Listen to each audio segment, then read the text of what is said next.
Hello दोस्तों, जय मसीह की। मेरा नाम है सायराम जमरे। आज हम जानेंगे आदम की वंशावली। मेरे यूट्यूब चैनल प्रभु के दास में आपका स्वागत है।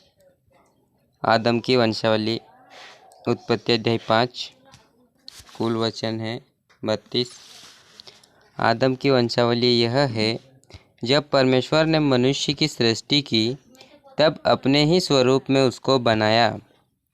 उसने नर और नारी करके मनुष्यों की सृष्टि की और उन्हें आशीष दी और उनकी सृष्टि के दिन उनका नाम आदम रखा। जब आदम 130 वर्ष का हुआ तब उसके द्वारा उसकी समानता में उस ही के स्वरूप के अनुसार एक पुत्र उत्पन्न हुआ। उसने उसका नाम शेत रखा। शेत के जन्म के पश्चात आदम 800 वर्ष जीवित रहा और उसके और भी बेटे बेटियां उत्पन्न हुई। इस प्रकार आदम की कुल आयु 930 वर्ष की हुई। तत्पश्चात वह मर गया। जब शेत 105 वर्ष का हुआ तब उससे एनोश का जन्म हुआ। एनोश के जन्म के पश्चात शेत 807 वर्ष जीवित रहा और उसके और भी बेटे बेटियां उत्पन्न हुई। इस प्रकार शेत की कुल आयु 912 वर्ष की हुई। तत्पश्चात वह मर गया। जब एनोश 90 वर्ष का हुआ तब उससे केनान का जन्म हुआ। केनान के जन्म के पश्चात एनोश 815 वर्ष जीवित रहा और उसके और भी बेटे बेटियां उत्पन्न हुई। इस प्रकार एनोश की कुल आयु 905 वर्ष की हुई। तत्पश्चात वह मर गया।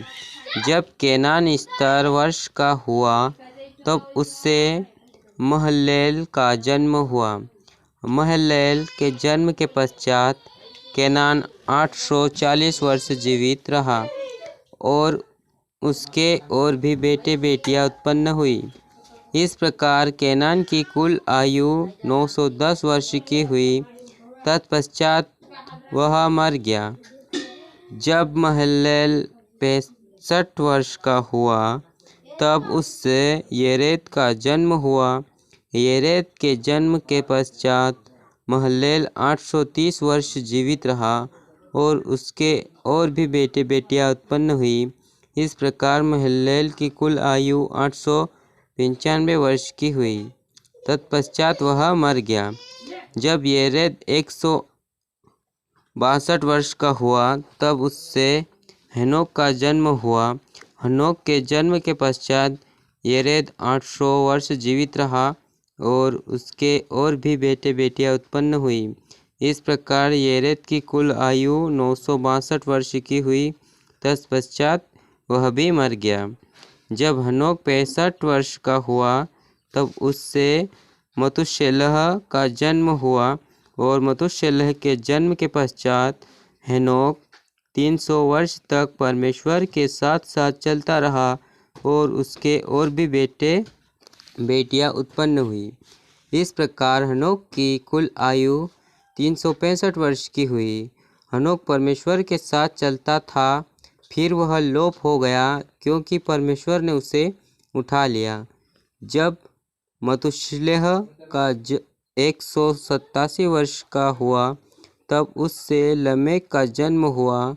लेमेक के जन्म के पश्चात मतुशेलह 782 वर्ष जीवित रहा और उसके और भी बेटे बेटियां उत्पन्न हुई। इस प्रकार मतुशेलह की कुल आयु 969 वर्ष की हुई।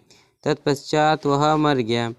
जब लेमेक 182 वर्ष का हुआ तब उससे एक पुत्र का जन्म हुआ। उसने यह कहकर उसका नाम नूह रखा, यहोवा ने जो पृथ्वी को शाप दिया है उसके विषय यह लड़का हमारे काम में और उस कठिन परिश्रम में जो हम करते हैं हमको शांति देगा। नूह के जन्म के पश्चात लेमेक 595 वर्ष जीवित रहा और उसके और भी बेटे बेटियां उत्पन्न हुई। इस प्रकार लेमेक की कुल आयु 717 वर्ष की हुई। तत्पश्चात वह मर गया और नूह 500 वर्ष का हुआ और नूह से शेम और हाम और येपेत का जन्म हुआ। इसी प्रकार हम आदम की वंशावली पूरी हो गई है। अब अपन नेक्स्ट एपिसोड में मनुष्य की जाति की दुष्टता के बारे में जानेंगे। अभी के लिए इतना। सभी को जय मसीह की।